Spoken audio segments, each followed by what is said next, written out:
Just to remind members that the severance tax is not included in this. It is just the CAT, the income tax, and cigarette tax. And you will get an opportunity to talk about the severance tax next week. We will have 375 before the meeting next week. So the chair would frown upon any questions about the severance.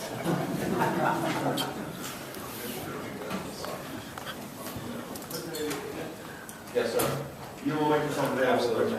Absolutely. So, one more thing, I would, again, we do have kind of a hard time coming up, and we do have another bill to deal with today, so I would appreciate succinct questions and short speeches.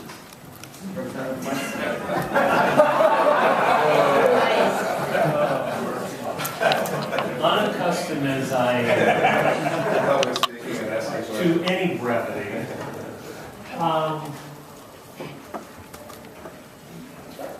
there's a long and involved intro to this thing, and I'm going to leave it out altogether.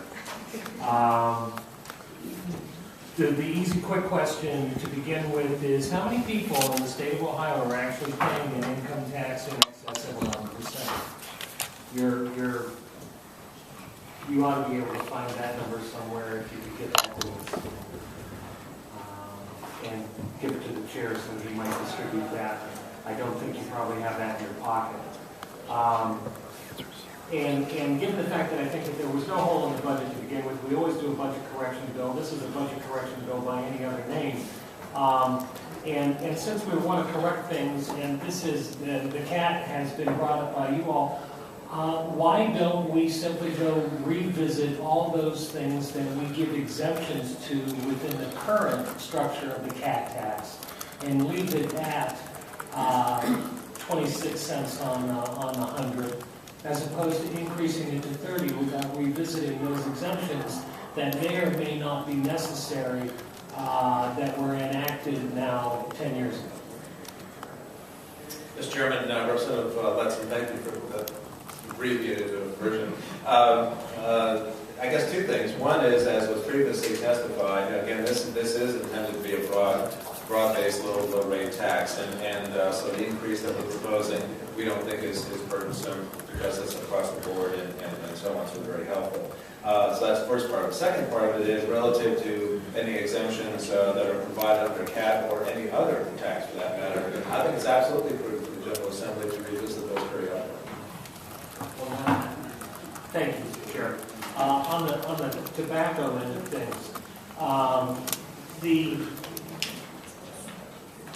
proposal is a massive increase in the tax. And I say that because of two things. First of all, on raw numbers, it's pretty large.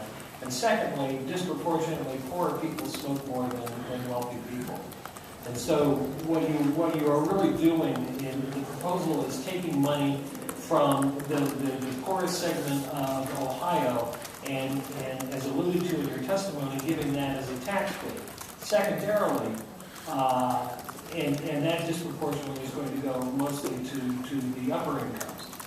And on top of that, you're using it as a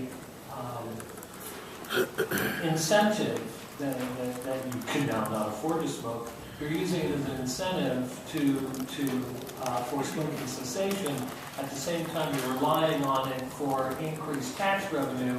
When you get that 10% cut in the number of smokers, how are you going to make it up for in tax revenue to continue on the tax break that you want to give to the wealthy?